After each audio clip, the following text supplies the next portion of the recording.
কত করে প্রাইস এক একটা? মিনিমাম 8 লাখ ধরেন, 8 লাখের নিচে যাবে না, 6 to 8 লাখ। এখানে 10 থেকে 18 লাখ টাকা পর্যন্ত আছে পার পিস।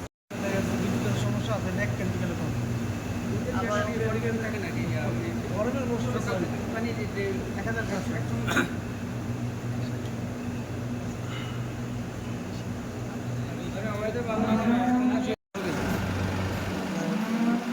সিনক্রোনাইজ করে যেটাকে চাইলে 100 করে একবারে বীজ দিই।